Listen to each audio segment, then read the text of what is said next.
Hello po, samahan niyo po ako magluto ng Mickey na may hipon at saka butter chip. Tara, let's go!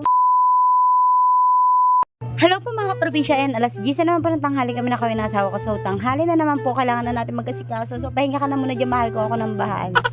Char. So ayan nga pala, hinugasan ko nga lang po pala itong hipon na lulutuin natin. Ito po ay nahuli ng papa ko sa ilog. So hindi na tayo bumili ng hipon yan. So libre na natin siyang nakuha sa ilog. Ay si papa pala nakahost na sa ilog.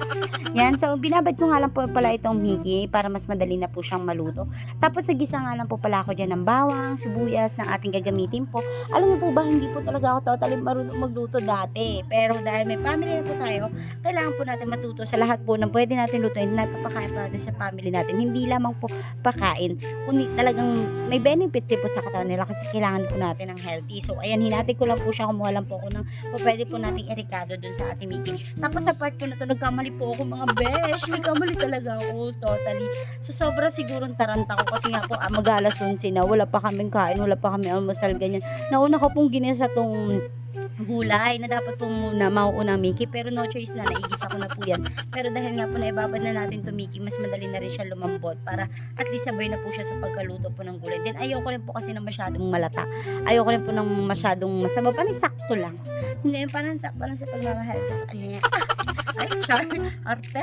So ganyan, ayan naman po, naglagay lang po tayo dyan ng mga ingredients katulad ng paminta, patis, seasoning, nadagdag po pampalasa, tapos imekos-mekos lang po natin yan, yung parang binabalik na baliktad. Ha, syempre hinahalo, gano'n. So, ayan po, mix lang po natin siya. Tapos naglagay lang po ako dyan ng tubig mainit para mas madali po siya maluto kasi nga po nagkamali ako. Nauna ko po yung gulay kumpara sa Mickey. Pero at least, tuloy-tuloy lang natin kasi minsan ganyan talaga ang buhay. Kapag nagkamali ka, kailangan ituloy mo lang. Huwag mo siyang ititigil. Kasi challenge lang yan kung paano mo siya ayusin. Ah, hugot mga beso. Ayan nga pala, oh, di ba? Luto na siya. So, ganyan lang po yung pagkakaluto natin ng Mickey. At syempre, ready na natin yung ating gagawing butter strip. So, nag-grill lang po ako dyan ng bawang.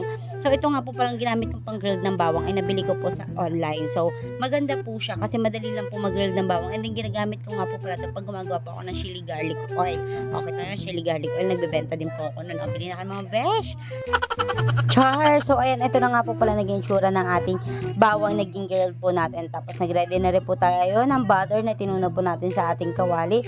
Tapos, natunaw na nga po pala siya. Siyempre, ilalagay na po natin yung ating bawang. Tapos, pag naglagay po pala kayo ng bawang, huwag nyo po siya titigilan haluin. Kasi madali pong masunog yung gilid niyan. Samantalang po yung sa gitna, hindi pa po siya nagba-brownish. So, kapag naging brownish na po siya, ganyan, pwede nyo na po ilagay yung ating sibuyas. Para at least maluto na rin po yung ating sibuyas. Tapos, imekos-mekos lang rin po natin yan hanggang sa maluto din po yung ating sibuyas. Tapos kapag okay na po, bago po natin ilagay yung ating hipon. So ito nga po palang hipon na ginawa ko. Huwag nyo na pong expectin ha, huwag nyo na pong pulaan, please. Char. So ayan, huwag nyo na pong anuhin kasi malilit nga lang po. Kasi nga po, biyaya lang po yun. Ang galing po dito sa ilog natin. So ayan, minsan po, papadaw po sa inyo kung paano po niyan kinakapa o nahuhuli po dito sa amin sa ilog. So dito nga po sa amin, hindi po mahirap yung ulam. Basta masipag ka lang kahit saan naman po, diba? Ganun. Tapos naglagay na rin po ako dyan ng tomato sauce or pwede naman pong ketchup, depende po sa atin. Tapos another seasoning, tapos paminta, tapos naglagay rin po pala ako dyan ng Sprite para at least mas masarap po yung pagkakaluto. Tapos hintayin na po natin siyang magkulo. Tapos nag-additional dalhin po pala ako dyan ng asin para dagdag po pampalasa, depende po sa taste natin. Tapos asukal po, depende na rin po sa taste natin. Optional lang naman po siya kung ano po yung gagawin nyo panlasa sa kanya. Importante po, ang pinaka main po dyan na ingredients sa kailangan natin, hipon syempre. Hindi naman pwede magiging buttered lang yan daw. No, butter shrimp. So hipon na kailangan natin. So ayan, ang kumulo nga po siya. Ganito na po yung naging itsura niya after niya pong maluto. Kailangan natin lang po siya patuyuin siya ng medyo kaunti. Yan, ganyan hanggang sa medyo maglapot-lapot po yung kanyang sabaw. Yan. So, ready na po natin siyang kainin. So, sobrang sarap at saka the best po talaga yung butter shrimp na ito.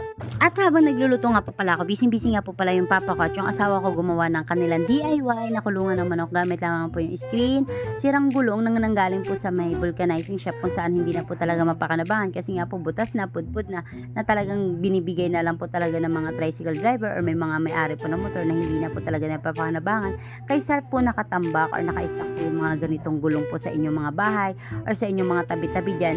Pwede nyo po siyang gawin na kulungan ng manok or ano pa pong hayop na po pwede pong kumasya sa kanya. Kaysa po naka-stack yung mga gulong na pwede pong pugaran ng lamok, pwede nyo pong gawin na lang to, subukan. Kasi madali lang po siya. Ang pinakagastos nyo lang po talaga dito is isang screen. Tapos kung meron po kayo mabait na kapitbahay, yun. Katulad ko po may mabait na kapitbahay, so nanghiram lang ako ng nanghiram lang ako ng takar. So ayan, bala lang po ng takar yung kakailanganin. Syempre ingatan nyo bago nyo sa ulo. Baka naman pag bago nyo sa uli, sira na. Wag naman ganun mga best. So ganyan. So ayan, mabalik nga po pala tayo dito. Pinukpok nga lang po niya pala itong mga excess para at least hindi po nakakasugat din yung mga excess po na screen na sumobra po dun sa kanya. Tapos eto na po yung kanyang finished product na kung saan po, ayan na po may manok na po. Ganyan po yung itsura niya. Kaya kung kayo po may mga alagang manok, pwede nyo po ito subukan. So hanggang dito na lamang po. Bye-bye!